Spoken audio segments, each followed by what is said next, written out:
Bienvenidos a este podcast. Este podcast es para la gente. Estamos enfocándonos en el manejo de ACV, que ya hemos tenido varias charlas al respecto para la comunidad. Y ahorita vamos a hablar con Susana. Susana es fonoaudióloga de aquí de la clínica. Vamos a hablar de un tema muy importante y vamos a empezar para esclarecerle a la gente qué es una disfagia, Susana.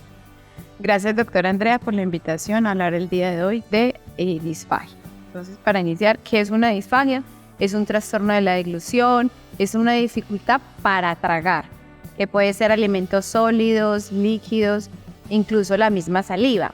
El paciente puede sentir que no es capaz de tragar, que se le queda la comida atorada, que empieza a toser. Esos son síntomas de una disfagia. Perfecto. Susi, y una pregunta, o sea, si me da una disfagia, ¿me da solo porque me dio un infarto cerebral o tenemos muchas otras causas que le puede generar a la gente esto? Bueno, hay múltiples causas. Lo que estamos hablando, el tema de hoy es por ACV, efectivamente, entonces por una causa del cerebro. Algo pasó, un infarto, tocó las áreas que tienen que ver con tragar y yo empiezo a tener dificultad para tragar, definitivamente. También hay causas a nivel de esófago, cuando el paciente tiene un reflujo en un estadio, digamos, avanzado o muy complejo. El paciente puede sentir incluso que los ácidos del estómago se le pueden devolver, lo siente acá y el paciente siente dificultad para tragar. También hay causas mecánicas, una obstrucción de la vía digestiva, algo que esté obstaculizando la vía deglutoria, por ejemplo. Y muy frecuente lo vemos también en los abuelitos, que ya pasa a ser de una disfagia a una presbifagia. Más o menos después de los 75 años podemos encontrar que los abuelitos ya no pueden masticar, dejan la comida en la boca, empiezan a toser. En estos casos entonces le empezamos a dar a los abuelitos toda la comida licuada. Bueno, y una cosa súper importante, porque la mayoría de los familiares cuando llega con esos pacientes a los servicios, su principal pregunta es ¿qué le puedo dar de comer ya? ¿O qué le puedo traer de comer ya? Si es recomendado que un familiar, digamos, tome la iniciativa de darle alimentación de una a un paciente, por ejemplo, que ha tenido una ACV o no. Si el paciente tiene una disfagia consecuente a una ACV, se sugiere dieta espesa inicial. ¿Y qué es una dieta espesa? Como licuados pero espesitos, como tipo compota, ¿sí? Le podemos ayudar dándole entonces ya la sopa licuada espesa, colada espesa, jugos espesos, y si podemos, lo vamos a ayudar con maniobras posturales del cuellito de la cabeza, que lo que va a favorecer es que el paciente no se le vaya la comida a los pulmones y pueda tragar y disfrutar su comida con total tranquilidad. En este caso sería, por ejemplo, agachar la cabeza al momento de tragar o de deglutir. Eso va a hacer que trague más rápido y de forma más segura. Si el paciente tiene una disfagia que es de origen del cerebro, cerebral o neurogénica, se sugiere entonces la dieta espesa. Pero si el paciente tiene una disfagia por otra condición o por otra causa, incluso le podemos dar otra clase de alimentos. Perfecto, y yo creo que es súper importante recordarle a los familiares que cuando el paciente ingrese a urgencias, no tomemos de pronto esa medida así acelerada de vamos a darle comida y qué vamos a darle, sino hasta que el médico o enfermeros o ya sea en el caso de que pueda haber la fonoaudiología inmediatamente diga, está autorizado para esta alimentación. Porque qué riesgos de pronto puede tener darle de pronto una alimentación apresurada o una alimentación incorrecta a un paciente que tiene una disfagia. Bueno, es muy importante cuando el paciente tiene un infarto cerebral, una ACV y llega al servicio de urgencias, no darle absolutamente nada al paciente hasta que sea valorado por fonoaudiología, ¿sí? O un jefe de enfermería si en la institución hay servicio de fonoaudiología. Entonces debemos dar espera. ¿Por qué? Porque de base si el paciente con un infarto cerebral pierde la fuerza a nivel motor, también pierde la fuerza en los músculos de tragar. Eso es lo que pasa. Entonces si le vamos a dar comida o alimento por la cavidad oral o por la boca, el paciente de pronto se nos puede ahogar. Entonces es mejor dar espera, que tenga una buena valoración, que nos diga si es un alimento seguro el que le puedo dar y qué tipo de alimento, con el fin principalmente que no se nos ahogue y pueda estar nutrido, alimentado, hidratado y también para el paso de los medicamentos.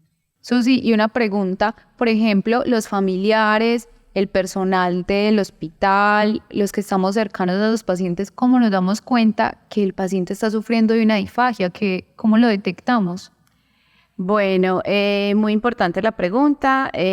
Como signos y síntomas de cómo evidenciar si mi paciente, mi familiar está padeciendo una disfagia es una de las principales y que más conocemos es cuando el paciente tose cuando está comiendo, ¿sí? No solamente es cuando come, cuando traga, sino después de tragar, ¿sí? Que esa es la que más se presenta, pero como mi paciente ya tragó o mi familiar ya tragó, no lo asocian a la comida, pero esa es de las que más se presenta. Por ejemplo, le puedo dar un alimento y el paciente después de 5 segundos, 1 minuto, hasta después 5 minutos, el paciente puede presentar tos. Entonces debo identificar si esa tos es por el alimento y qué tipo de consistencia es la que le está produciendo esa tos. Además de la tos, podemos encontrar, por ejemplo, el paciente acumula el alimento en la cavidad oral, no es capaz de masticarlo. La cavidad oral. La boca. O sea, me deja la comida en la boca. No es capaz de masticarla, deja el alimento mucho tiempo en la boca. Después de que traga, le cambia la voz. Eso es importante, trascendental. El paciente después de tragar queda como hablando ronco. ¿Qué quiere decir? Que el alimento se le quedó ahí atrapado, ¿sí? En ese caso, ¿yo qué le puedo ayudar a mi paciente? ¿Cómo le ayudo a que termine de tragar? Le pido que tosa con toda la fuerza, ¿sí? Y eso hace que la fuerza del toser le ayude a expectorar la comida que no tragó o termine deglutiéndola, termine de tragar sin dificultad. Entonces, es muy importante identificar la voz después de que trague. Otra cosa es, por ejemplo, si acumula mucha saliva. Si en el día yo veo que mi paciente o el abuelito que se presenta mucho por la presbifagia acumulan saliva y tienen derrame de saliva. ¿Qué quiere decir? Que ni siquiera la saliva se la están tragando en condiciones normales. Esos son como uno de los tipsitos que ustedes pueden identificar en su casa para ayudarles al manejo del paciente. Entonces recuerden, el manejo de la tos, si tiene voz húmeda, o es cuando tiene secrecioncitas, pero hay que identificar muy bien si es por una gripa o si el paciente no tiene esas secreciones porque no está tragando en buenas condiciones. Y Susi, por ejemplo, dejemos la claridad de cuándo puede ser seguro volverles a dar algo de comer a estos pacientes, o es dependiendo del paciente, dependiendo del caso, o hay como un tiempo establecido de seguridad para poder darles alimento.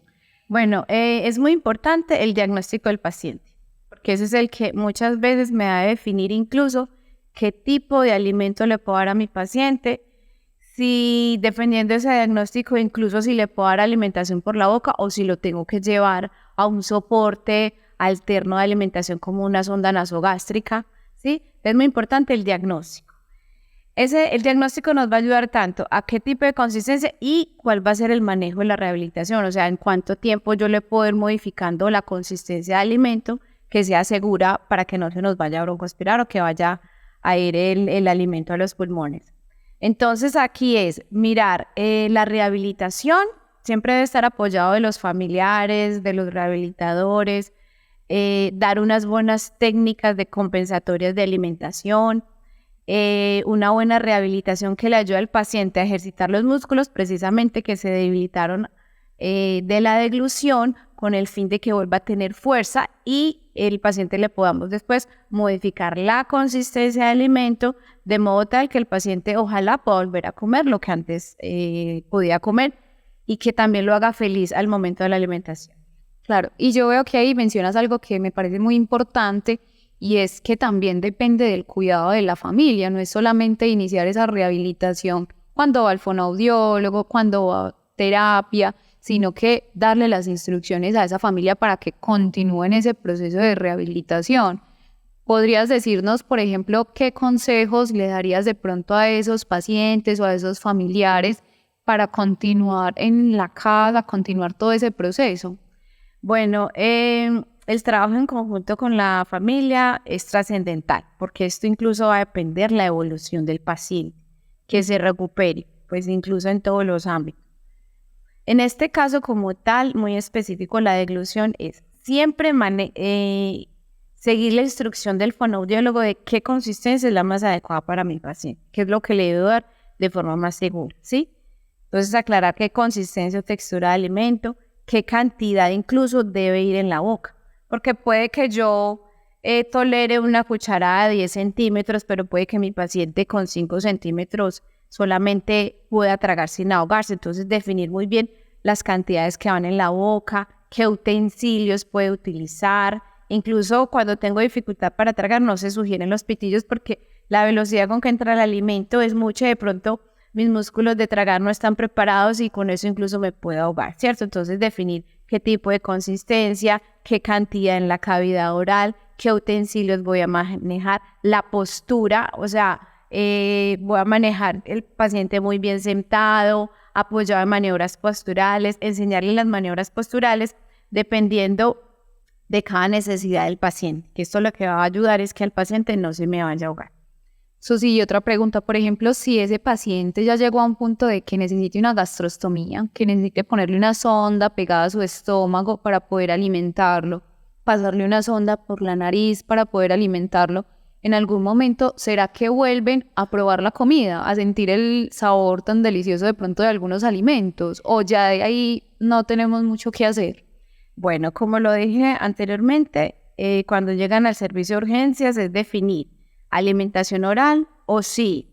Definitivamente no le podemos dar nada por la boca y es cuando definimos una sonda nasogástrica porque emergentemente tenemos que definir la alimentación, ¿cierto? Si definitivamente veo que no puede, una sonda de alimentación con eso lo va a favorecer y dependiendo del diagnóstico, como lo dije, si requiere gastrostomía o no temprana, ¿sí?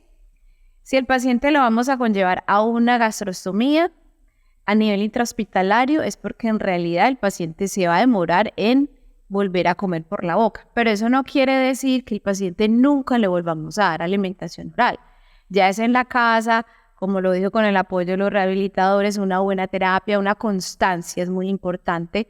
No hacer los ejercicios unos días sí, unos días no, sino ser constante, tener una buena disciplina y el paciente podría volver a comer por la boca y posterior retirarle la sonda del estómago, la sonda gástrica. Perfecto, Susana, yo creo que quedamos súper claros con este tema. Muchas gracias por venir.